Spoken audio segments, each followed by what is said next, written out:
मैं डॉक्टर भामा अग्रवाल आपके अपने यूट्यूब चैनल पर आपका स्वागत करती हूँ, अभिनंदन करती हूँ।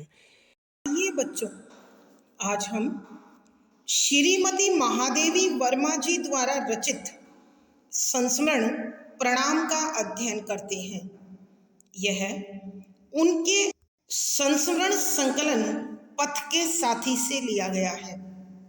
इस संस्मरण के अध्ययन से पूर्व हमें कुछ स्मरणीय बिंदुओं पर विशेष ध्यान देना होगा, जो इस प्रकार हैं।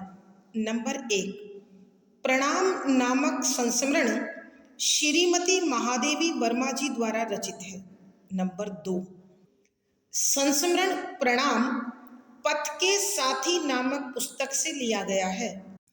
नंबर 3, यह संस्मरण एशिया के प्रथम नोबेल पुरस्कार विजेता गुरुदेव रविंद्रनाथ टैगोर को एक भावपूर्ण श्रद्धांजलि है।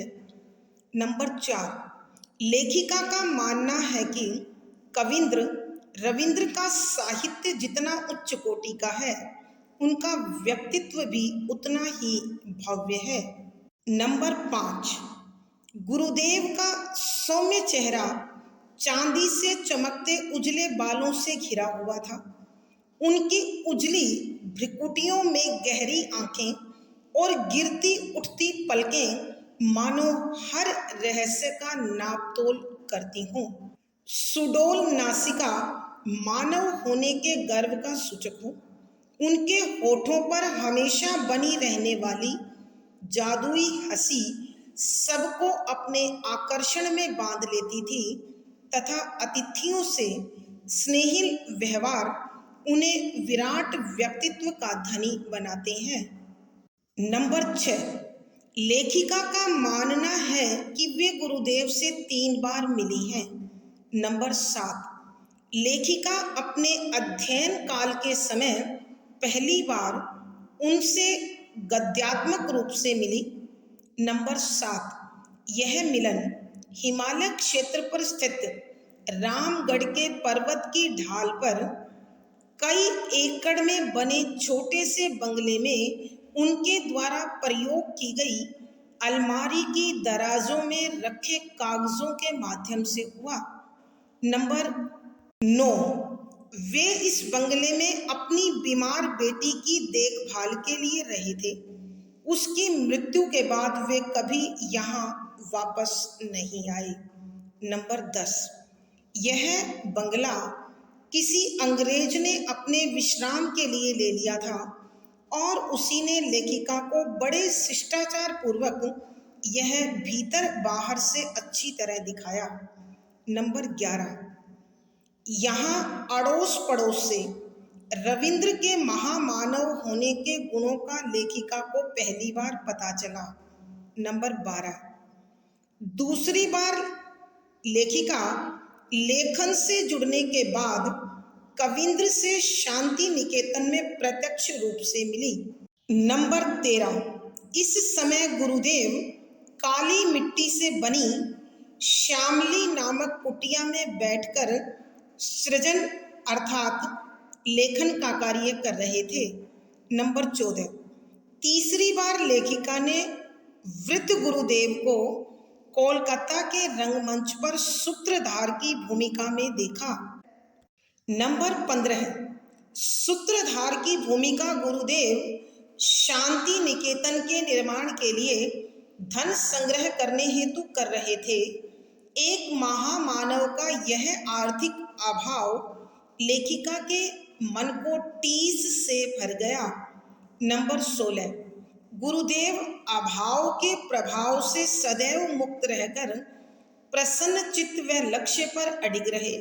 नंबर 17, गुरुदेव की दृष्टि में कोई क्षुद्र, अपवित्र, हीन और त्याज्य नहीं था।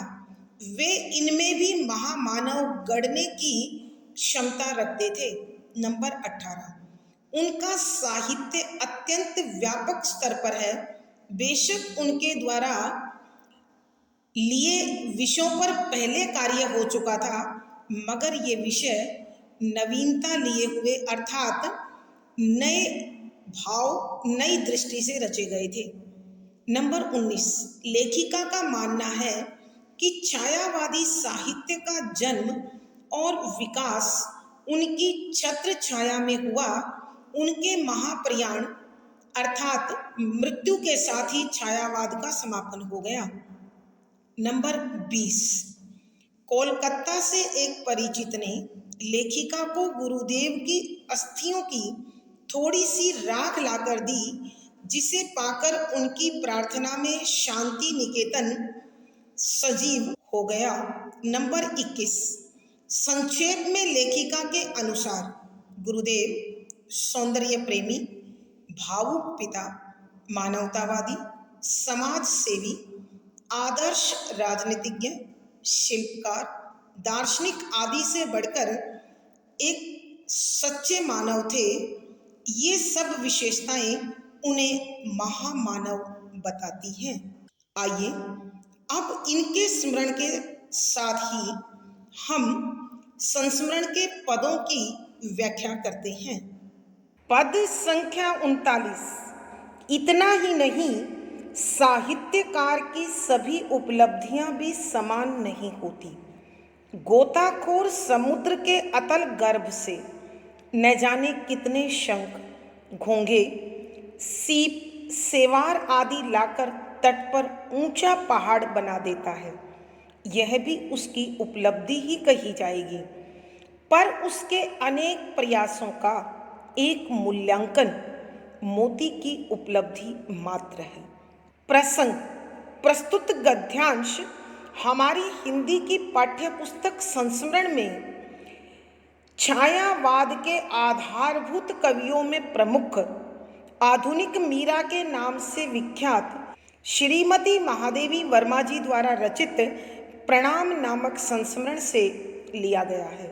संदर्भ, यहाँ लेखिका मानव के कार्य की गणना किस आधार पर होनी चाहिए या उसे किस प्रकार सम्मान मिलना चाहिए, इसी तथ्य का उद्घाटन करते हुए लिखती हैं कि व्याख्या शब्दों के अर्थ आवश्यकता के अनुसार।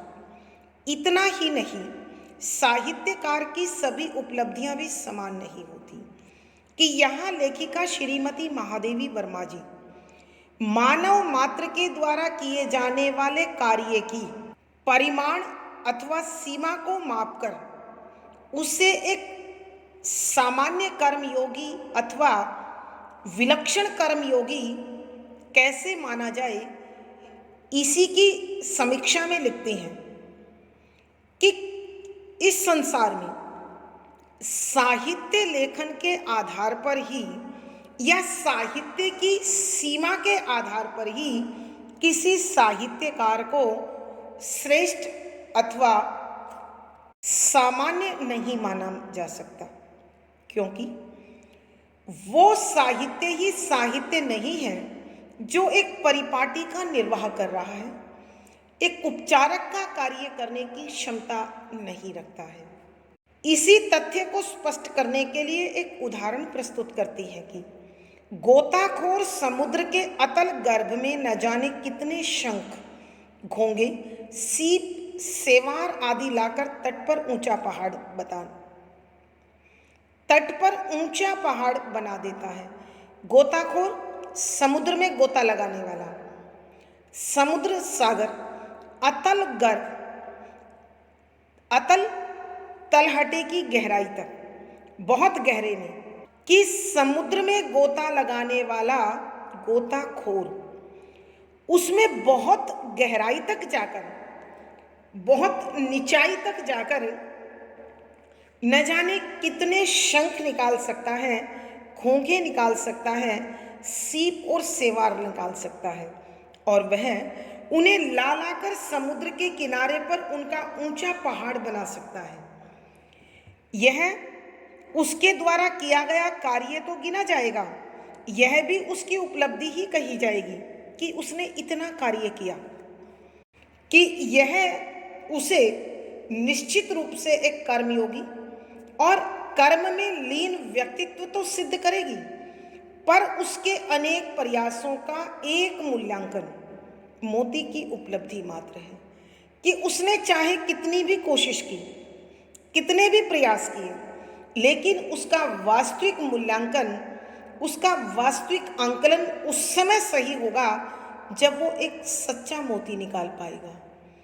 अर्थात कहने का भाव यह है कि मानव ने कार्य कितना किया उसका महत्व नहीं है, मानव के द्वारा किया गया कार्य कितना महत्वपूर्ण था, कितना उसका मूल्य था और वो कितना मानवता के हित में था, इस आधार पर ही कार्य का और कर्मयोगी का मूल्यांकन वास्तव में होता है और होना चाहिए। आइए प्यारे बच्चों, हम एक बार फिर इस पद की व्याख्या करते हैं।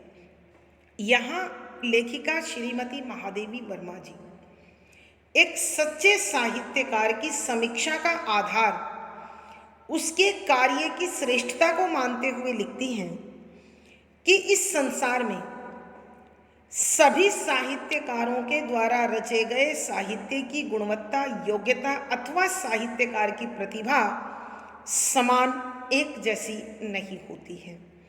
उदाहरण प्रस्तुत करते हुए वो लिखती हैं कि प्रत्येक गोताखोर सागर की गहराई में गोते लगाकर उसके गर्भ में छिपे हुए तत्वों को निकालकर बाहर लाता है।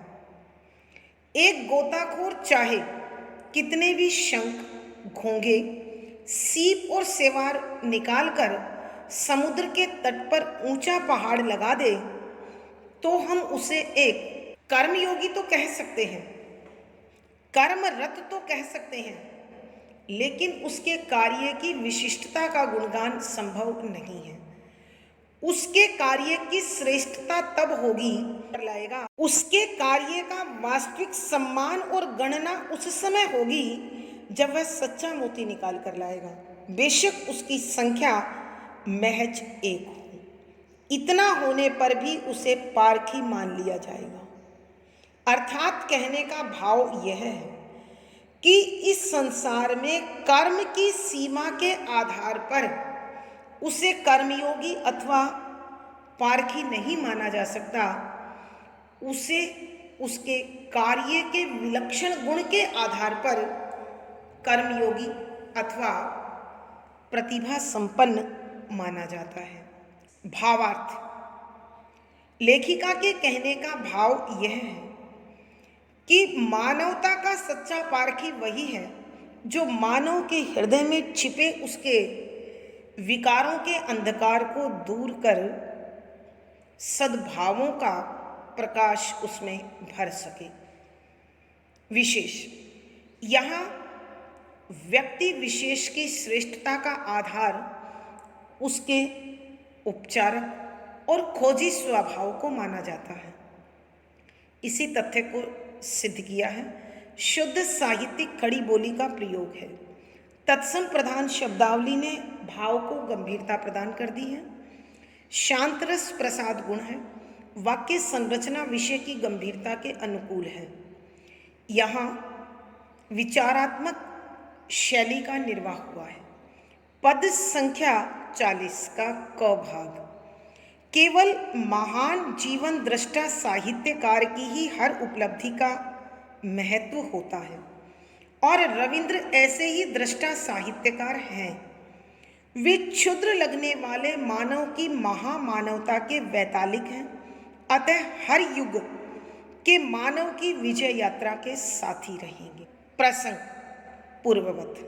संदर्भ, यहाँ लेखिका श्रीमती महादेवी वर्मा जी गुरुदेव रविंद्रनाथ टैगोर को मानव स्वभाव का एक आदर्श पारखी मानती हैं और साथ ही साथ उनमें जीवन से परे देखने की, जिंदगी के मूल्यों को देखने की जो अद्भुत क्षमता है, उस क्षमता से युक्त साहित्यकार मानते हुए लिखती हैं कि व्याख्या, शब्दों के अर्थ साथ साथ केवल मात्र महान, श्रेष्ठ, बहुत बड़ा जीवन दृष्टा कि जीवन के प्रत्येक पहलू को देखने, समझने, पढ़ने वाला साहित्यकार, साहित्य की रचना करने वाला हर उपलब्धि, हर कार्य की गिनती महत्वपूर्ण। यहाँ लेखिका श्रीमती महादेवी वर्मा कहती हैं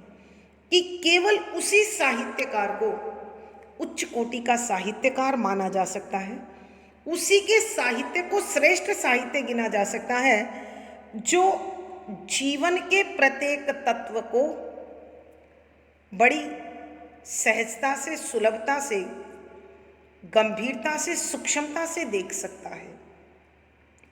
और रविंद्र ऐसे ही दृष्टा साहित्यकार हैं कि गुरुदेव में ऐसे ही महान गुण भरे हुए हैं कि वो मानव स्वभाव के प्रत्येक सूक्ष्म तत्व के भी बड़े अच्छे पारखी हैं, खोज करता है और उनके उपचारक हैं। वे क्षुद्र लगने वाले मानव की महामानवता के वैतालिक हैं। क्षुद्र, छोटे लगने वाले, समझे जाने वाले, महसूस किए जाने वाले मानव, मनुष्य, महामानवता, एक श्रेष्ठ मानव के गुण। वैतालिक होता है गुणगान करने वाला। प्राचीन काल में राजा महाराजाओं को जगाने के लिए गुणगान किया जाता था और यह कार्य वेताल का होता था। वैतालिक का दूसरा शाब्दिक अर्थ होता है इंद्रजाल से जुड़ा हुआ। इंद्रजाल हम जादू को बोलते हैं। कि यहाँ लेखिका कहती हैं कि जिसे समाज और संसार लघु मानता रहा, क्षुद्र मानता रहा, छोटा मानता रहा, गुरुदेव ने उसी छोटे में महान गुणों के दर्शन किए और अपनी जादुई दृष्टि से उसमें महामानवता के गुणों का स्थापन किया और फिर उसका गुणगान गाया, उसका स्तुति पाठ किया। अतः हर युग के मानव की विजय यात्रा के साथी रहेंगे और इस प्रकार वो प्रत्येक कालखंड में मानव के जीत के इतिहास के सहयोगी बने रहेंगे। अर्थात कहने का भाव यह है कि जहाँ जहाँ मनुष्य कमजोर पड़ा, वहाँ वहाँ गुरुदेव ने अपनी खोजी दृष्टि के माध्यम से उसमें ताकत का संचार किया और जब जब यह कमजोर मानव जीतेगा, गुरुदेव उस जीत का आधार बनकर साथ चलेंगे। पद संख्या 40 का ख भाग। वे अपराजय विश्वास के स्वर में कहते हैं, अरुण आभा के अंधकार में आवृत रहने पर भी जिस प्रकार प्रभातकालीन पक्षी गाकर सूर्योदय की घोषणा करता है, उसी प्रकार मेरा अंतःकरण भी वर्तमान युग के सघन अंधकार में गा गाकर घोषित कर रहा है कि हमारा उज्जवल और महान भविष्य समीप है।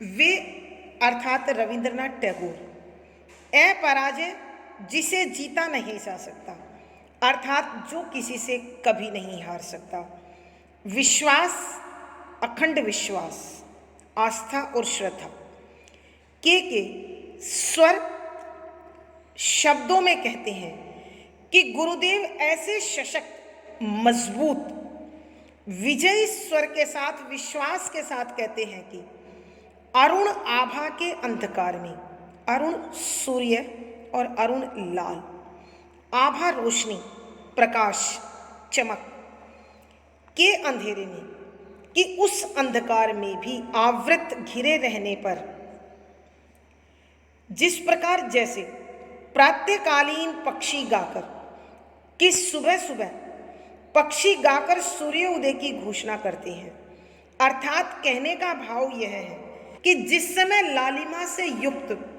सूर्य की चमक अंधेरे में सिमटी हुई होती है, ऐसे में भी सुबह सुबह पक्षी गाकर सूर्य उदय की घोषणा कर देते हैं। उसी प्रकार अंतःकरण मेरा मन, कि उसी प्रकार मेरा मन भी इस आधुनिक काल के गहरे अंधेरे में, जब हम पराधीनता की बेड़ियों में जकड़े हैं, जब हम अनेक ऐसी जीर्ण शीर्ण रूढ़ियों और परंपराओं में बंधे हुए हैं जो मानव और मानव समाज को बिखेर रही हैं, कमज़ोर बना रही हैं, ऐसे गहरे अंधकार में भी मैं पूरे विश्वास के साथ गाकर घोषणा करता हूँ कि हमारा चमकता हुआ महान भविष्य बहुत निकट है। अर्थात हम बहुत जल्द इन पराधीनता की बेड़ियों को काट डालेंगे और इन सब रूढ़ियों और परंपराओं को जीत लेंगे जो मानव मन का विभाजन कर रही हैं।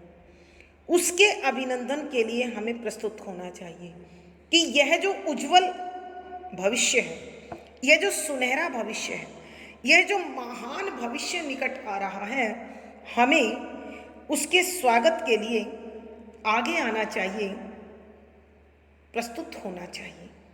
आइए प्यारे बच्चों, हम 40 के पूरे पद की एक बार फिर व्याख्या करते हैं। यहाँ लेखिका श्रीमती महादेवी वर्मा जी उसी साहित्यकार की उपलब्धि या रचना को महत्वपूर्ण मान रही है जो जीवन के प्रत्येक पहलू को, प्रत्येक पक्ष को खोजी दृष्टि से देखता है और उसका उपचारक बनकर आगे आता है। और रविंद्र ऐसे ही दृष्टा साहित्यकार हैं और गुरुदेव रविंद्रनाथ टैगोर के साहित्य में और उनमें ऐसी ही विलक्षण प्रतिभा, ऐसे ही मानवीय स्वभाव को पढ़ने की क्षमता है। वे क्षुद्र लगने वाले मानव की महामानवता के वैतालिक हैं कि गुरुदेव की दृष्टि में एक ऐसा जादुई असर है, एक ऐसा इंद्रजाल समाया हुआ है जिसे संसार और समाज छोटा समझता है, लघु समझता है, तुच्छ समझता है। वो ऐसे मानव में भी उसकी श्रेष्ठता को, उसकी विशिष्टता को, उसकी महानता को देखते हैं, समझते हैं, परखते हैं, विकसित करते हैं और फिर उसका गुणगान करते हैं। अतः हर युग के मानव की विजय यात्रा के साथी रहेंगे और इस प्रकार वो प्रत्येक कालखंड में, हर समय में मानव जब जब अपने अंधेरों पर जीत हासिल करेगा और प्रकाश की ओर बढ़ेगा, तब तब उनका साहित्य संबल बनकर मनुष्य को प्रगति के पथ पर ले जाएगा और ऐसे में वो हर जीत के साक्ष्य बनेंगे, साथी बनेंगे। वे अपराजय विश्वास के स्वर में कहते हैं कि वो कभी ना कमज़ोर पड़ने वाला, कभी न हार मानने वाले विश्वास के साथ भरे हुए हैं और उसी के साथ घोषणा करते हैं कि जिस प्रकार लालिमा से युक्त चमकीले सूर्य का प्रकाश अंधकार से घिरा होता है, तब भी सुबह सुबह पक्षी गाकर सूर्य उदय की सूचना सारे संसार को देते हैं, घोषणा करते हैं। ठीक उसी प्रकार मेरा मन भी आज के इस आधुनिक काल में, जब देश पराधीनता की बेड़ियों में जकड़ा हुआ है और समाज अनेक ऐसी रूढ़ियों और परंपराओं में घिरा हुआ है जो मानव के बीच भेद की रेखा खड़ी कर उसे कमज़ोर बना रही हैं, उसे तोड़ रही हैं, वो दिन और वो भविष्य दूर नहीं जब ये सब अंधेरे छट जाएंगे।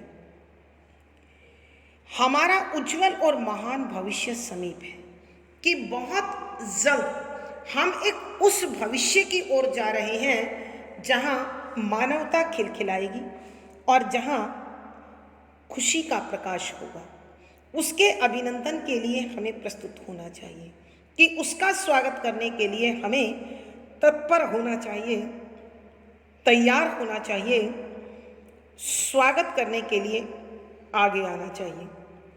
भावार्थ, लेखिका के कहने का भाव यह है कि कोई भी साहित्यकार अथवा उसका साहित्य उसी स्थिति में सम्माननीय है, उपयोगी है, जब वो प्रत्येक तत्व में छिपे हुए कमज़ोर भावों को निकालकर उसके महान गुणों को उसमें स्थापित कर सके। भावार्थ, लेखिका के कहने का भाव यह है कि कोई भी साहित्यकार अथवा उसका साहित्य श्रेष्ठ उसी समय हो सकता है जब वह हर तत्व के कमजोर भावों को निकालकर उसमें प्रभावी और उज्जवल गुणों का विकास कर सके। विशेष यहाँ लेखिका एक श्रेष्ठ साहित्यकार और साहित्य की श्रेष्ठता के आधार को चित्रित कर रही हैं। शुद्ध साहित्यिक खड़ी बोली का प्रयोग है। तत्सम प्रधान शब्दावली ने विषय को गंभीरता प्रदान की है। शांत रस प्रसाद गुण है। वाक्य संरचना विषय के अनुकूल गंभीर है। संवादात्मक और विचारात्मक शैली का निर्वाह हुआ है। पद संख्या 41 जो तर्क से यह सिद्ध करते हैं कि मनुष्य पशु के समान परस्पर युद्ध करते रहेंगे, उन्हें वे उत्तर देते हैं। मैं उस पुरातन युग का स्मरण दिलाता हूँ जब प्रकृति भीमकाय जीवों राक्षसों को जन्म देती थी। उस समय कौन साहसी यह विश्वास कर सकता था कि उन भीषण दानवों का विनाश संभव है। किंतु उसके उपरांत एक आश्चर्यजनक घटना घटित हुई। प्रसंग पूर्ववत। संदर्भ यहाँ लेखिका गुरुदेव रविंद्रनाथ टैगोर में महामानव के गुण और मानवतावादी गुणों के उपासक के रूप में उनका दर्शन करती है और इसी भाव के साथ लिखती है कि व्याख्या शब्दों के अर्थ साथ साथ जो तर्क यह सिद्ध करते हैं। तर्क बात। यहाँ लेखिका श्रीमती महादेवी वर्मा जी गुरुदेव की मानवतावादी आस्था पर प्रकाश डालते हुए लिखती हैं कि जब कोई व्यक्ति यह बात सिद्ध करता यह बात सिद्ध करने की कोशिश करता कि मानव पशु के समान परस्पर आपस में, कि मानव हमेशा पशु की भांति आपस में लड़ता रहेगा, युद्ध करता रहेगा, तो यह तथ्य उनका अंतःकरण, उनका मन स्वीकार नहीं करता। और इस बात को काटते हुए कविवर कहते कि उन्हें वे उत्तर देते कि ऐसे विषय अथवा इस पक्ष का समर्थन करने वाले लोगों को उनका उत्तर होता, मैं उस पुरातन युग का स्मरण दिलाता हूँ, कि मैं उस पुराने समय का, पुराना, कि उस पुराने कालखंड को याद दिलाता हूँ जब प्रकृति यानी इस सृष्टि में भीमकाय विशाल शरीर वाले जीव जिन्हें हम राक्षस के रूप में कहते हैं जन्म देती थी, कि वो भी एक समय था जब इस प्रकृति में, जब इस सृष्टि में बड़े लंबे चौड़े विशाल शरीर वाले राक्षस भी उत्पन्न होते थे। उस समय कौन साहसी यह विश्वास कर सकता था कि ऐसे समय में कौन साहसी था, कौन ताकतवर था जो यह भरोसा रखता था कि उन भीषण दानवों का विनाश संभव है। भीषण भयंकर दानव राक्षस, विनाश नाश, नष्ट करना संभव है, किया जा सकता है, कार्य संपन्न हो सकता है। किंतु उसके उपरांत एक आश्चर्यजनक घटना घटित हुई। किसमें इतना साहस था, किसमें इतनी ताकत थी कि उस समय यह विश्वास करता कि इन भयंकर राक्षसों का कभी नाश भी होगा। परंतु उसके बाद भी यह एक आश्चर्य में डाल देने वाली घटना घटित हुई कि उन राक्षसों का अंत हुआ और मानवीय सभ्यता उभरकर सामने आई। आइए प्यारे बच्चों, एक बार फिर इस पद की व्याख्या करते हैं। यहाँ लेखिका श्रीमती महादेवी वर्मा जी गुरुदेव रविंद्रनाथ टैगोर के मानवतावादी भावों पर प्रकाश डालते हुए लिखती हैं कि जब कोई व्यक्ति इस प्रकार के तर्क को, इस प्रकार की बात को रखता कि मनुष्य एक पशु ही है और वो एक पशु के समान आपस में हमेशा लड़ता झगड़ता रहेगा, युद्ध करता रहेगा, तब वे उत्तर देते कि मैं तुम्हें उस पुराने समय की याद दिलाता हूँ जब इस सृष्टि में अत्यंत विशाल शरीर वाले, बड़े लंबे चौड़े शरीर वाले राक्षस भी उत्पन्न होते थे। उस समय भला समाज में किसकी इतनी ताकत थी, किसमें इतना साहस था कि जो ये विश्वास करता कि कभी इन भयंकर दानवों का, भयंकर राक्षसों का नाश भी होगा और यह पाशविक संस्कृति, यह पैशाचिक संस्कृति कभी खत्म भी होगी। किंतु फिर भी यह अनोखा, आश्चर्यजनक कार्य संभव हुआ। यह घटना घटित हुई और वह दानवीय संस्कृति समाप्त हुई और मानवीय संस्कृति का उद्भव हुआ, विकास हुआ, विकसित हुई। भावार्थ, लेखिका के कहने का भाव यह है कि मानव का विश्वास प्रत्येक स्थिति को जीत सकता है और यह विश्वास गुरुदेव में कूट कूट कर भरा हुआ था। विशेष यहाँ गुरुदेव रविंद्रनाथ की मानवतावादी दृष्टि पर प्रकाश डाला गया है। शुद्ध साहित्यिक खड़ी बोली का प्रयोग है, शांत रस प्रसाद गुण है। यहाँ तत्सम शब्दों की प्रधानता ने भाव को गंभीरता दी है। वाक्य संरचना विषय के अनुकूल गंभीर है। यहाँ संवादात्मक और विचारात्मक शैली का निर्वाह हुआ है। पद संख्या 42। अचानक शारीरिक विशालता के निशो उत्सव में मानव निशस्त्री, असहाय, नग्न और कोमल काय मानव प्रकट हुआ। उसने अपनी शक्तियों को पहचाना और बुद्धि बल से जड़ सत्ता का सामना किया। दुर्बल शरीर वाला मनुष्य भीम काय दानवों पर विजयी हुआ। मानव आत्मा का जय घोष करो। प्रसंग पूर्ववत। संदर्भ, यहाँ लेखिका श्रीमती महादेवी वर्मा जी गुरुदेव रविंद्रनाथ टैगोर द्वारा जो मानवीय शक्ति में आस्था के भाव प्रकट किए गए, उन्हीं पर प्रकाश डालते हुए लिखती हैं कि व्याख्या शब्दों के अर्थ आवश्यकता के अनुसार। अचानक, एकाएक, अनायास, शारीरिक विशालता के निशोत्सव में, शारीरिक शरीर से जुड़ी विशालता, विशाल काय होना, भीम काय होना, बहुत बड़ा होना। निशो उत्सव, अंधकार के उत्सव की भांति। मानव मनुष्य निशस्त्री, निहत्था, हथियार से रहित, असहाय, बेसहारे की भांति, नग्न, नंगा और कोमल काय, कोमल शरीर के साथ मानव प्रकट हुआ।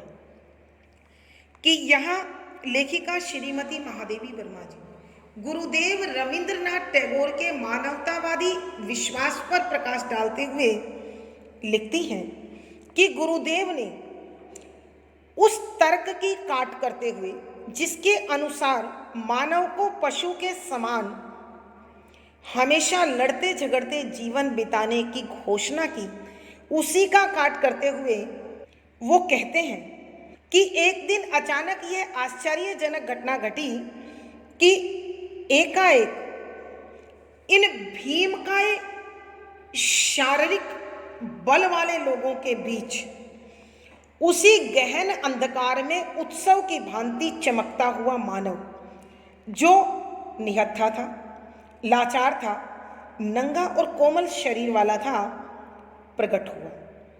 उसने अपनी शक्तियों को पहचाना कि उसने अपने अंदर छिपे हुए देवीय गुणों को, अपने अंदर छिपी संघर्षशीलता को, अपने अंदर छिपे ज्ञान के प्रकाश को पहचान लिया और बुद्धि बल से और अपनी दिमागी ताकत से, बौद्धिक क्षमता से जड़ सत्ता का सामना किया कि वह दानवी शक्ति जो सिर्फ विनाश की भाषा जानती थी, जो सिर्फ स्वार्थ और लालच की भाषा जानती थी, जो सिर्फ अंधकार की भाषा जानती थी, जो सिर्फ अहंकार की भाषा जानती थी, उस सत्ता पर मनुष्य ने अपने बौद्धिक बल से, अपनी दिमागी ताकत से जीत हासिल की। दुर्बल शरीर वाला मनुष्य भीम काय दानवों पर विजयी हुआ कि वह कमजोर शरीर वाला मानव आखिर इन विशाल शरीर वाले राक्षसों से जीत ही गया। मानव आत्मा का जय घोष कि इस प्रकार की समर्थ संपन्न शक्तिशाली मानवीय आत्मा की हमेशा जय जयकार होनी चाहिए। आइए प्यारे बच्चों, एक बार फिर इस पद की व्याख्या करते हैं। यहाँ लेखिका श्रीमती महादेवी वर्मा जी गुरुदेव रविंद्रनाथ टैगोर के मानवतावादी भावों का प्रकाश डालते हुए कहती हैं कि जब किसी मनुष्य ने मानव को पशु तुल्य जीवन जीने वाला बताया, तब उसकी काट में गुरुदेव ने कहा कि एक दिन अचानक ऐसी आश्चर्यजनक घटना घटी कि इस शारीरिक विशालता के गहन अंधकार में उत्सव की भांति मानव निहत्था, लाचार, नंगा और कोमल शरीर लेकर प्रकट हुआ, उत्पन्न हुआ और उसने अपनी आंतरिक दिव्य शक्तियों को, देवीय शक्तियों को, आत्मिक बल को पहचान लिया और अपनी बौद्धिक ताकत के आधार पर और अपनी दिमागी शक्ति के आधार पर राक्षसों की अहंकार से भरी, संघर्ष से भरी, पशुता से भरी, स्वार्थ से भरी, लालच से भरी उस सत्ता का समापन कर दिया, उस साम्राज्य को समाप्त कर दिया और देखते ही देखते दुर्बल शरीर वाला मनुष्य भीमकाय दानवों पर विजय हुआ कि ये कमजोर शरीर वाला मानव इन विशाल शरीर वाले राक्षसों और उनकी सत्ता को जीतने में सफल हो गया। ऐसी दिव्य शक्तियों से युक्त मानव की आत्मा की हमेशा जय जयकार होनी चाहिए। भावार्थ, लेखिका के कहने का भाव यह है कि गुरुदेव की आस्था ने, विश्वास ने और मानवतावादी दृष्टिकोण ने मानव को सबल बनाया, सक्षम बनाया और समर्थ बनाया और मनुष्य में छिपे हुए दिव्य गुणों को उजागर किया। विशेष यहाँ गुरुदेव के मानवतावादी दृष्टिकोण को उद्घाटित किया गया है। शुद्ध साहित्यिक खड़ी बोली का प्रयोग है। तत्सम प्रधान शब्दावली ने विषय को, भाव को सौंदर्य दिया है। शांत रस प्रसाद गुण है। वाक्य संरचना विषय के अनुकूल गंभीर है। यहाँ संवादात्मक और विचारात्मक शैली का निर्वाह हुआ है। आज की कक्षा में प्यारे बच्चों इतना ही। अगली वीडियो में फिर मुलाकात होगी। पिछली वीडियो का लिंक डिस्क्रिप्शन बॉक्स में मिल जाएगा। आशा है पढ़ा गया विषय आपको समझ में आया है। अपने भाव व विचार कमेंट बॉक्स में लिखें। वीडियो को लाइक करें, शेयर करें और चैनल सब्सक्राइब करें। आपका दिन और जीवन मंगलमय हो, इसी शुभकामना के साथ आभार, धन्यवाद।